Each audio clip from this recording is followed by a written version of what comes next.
నేను ఐగుప్తులోనున్న నా ప్రజల బాధను నిశ్చయముగా చూచితిని. ఆరాధన చేద్దాం. మాట ఎత్తిబట్టి వాక్యం ఎత్తిబట్టి ఆరాధన చేద్దాం. నేను ఐగుప్తులోనున్న నా ప్రజల బాధను నిశ్చయముగా చూచాను.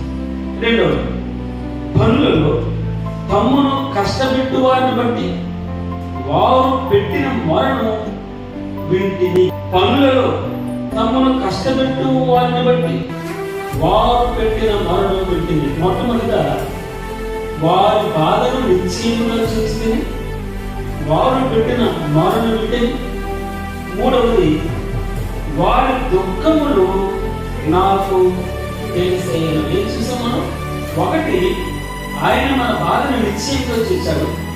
రెండవది, ఆయన మొర, మనం పెట్టిన మొర విన్నాడు. మూడు, మన దుఃఖములు ఆయనకు తెలిసేనవి.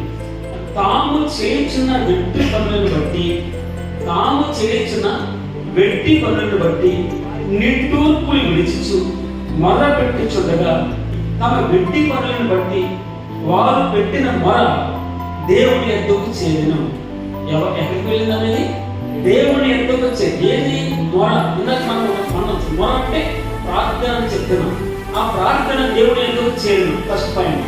తర్వాత కాగా దేవుడు వారి మూలుగును విని. ఏమన్నాడమ్మా? వారి మూలికి విన్నాడు. మూలుగు అంటే కొన్నిసార్లు మాటలు చెప్పడానికి ఉచ్చరించడానికి కూడా బలం సరిపోయినప్పుడు మూలుగుతూ ఉంటారన్నమాట. ఏం చెప్పాలో హావభావాలు ఇతరులకి అవగాహన కలిగించడానికి, ఇతరులు అర్థం చేసుకునేటట్టు వారు ప్రయత్నం చేస్తూ ఉంటారు. దాన్ని మూలుగు అంటారు. ఈ మూలుగులు అంటూ ఉంటారు. చూడండి, ముసలి వారు చివరి దశ ఉన్నటువంటి వారి దగ్గర ఉంటే వారు దగ్గర నుంచి ఒక ముక్కులో నుంచి ఆ నోరులో నుంచి ఒక విధమైనటువంటి శ్వాస వస్తూ ఉంటుంది. అది ఎందుకు మూలుగుతున్నారు అంటారు. అర్థం కానిటువంటి భాషలో వారు మూలుగుతున్నారు. ఈ మూలుగులు ఏమన్నాడమ్మా? కాగా దేవుడు వారి మూలుగులు విని. తర్వాత అబ్రహాము, ఇస్సాకు, యాకోబుతో తాను చేసిన నిబంధన జ్ఞాపకము చేసుకొనెను. ఏం చేసుకున్నాడమ్మా? జ్ఞాపకము చేసుకొనెను. ఒకటి, ఆయన యొద్దకు చేరను. ఆయన విన్నాడు. తర్వాత మూలిని విన్నాడు. తర్వాత ఆయన వారిని జ్ఞాపకము చేసుకొనెను. దేవుడు ఇశ్రాయేలీయులను చూచెను అని రాయబడింది. మాట కంటిన్యూ. దేవుడు ఇశ్రాయేలీయులను చూచెను.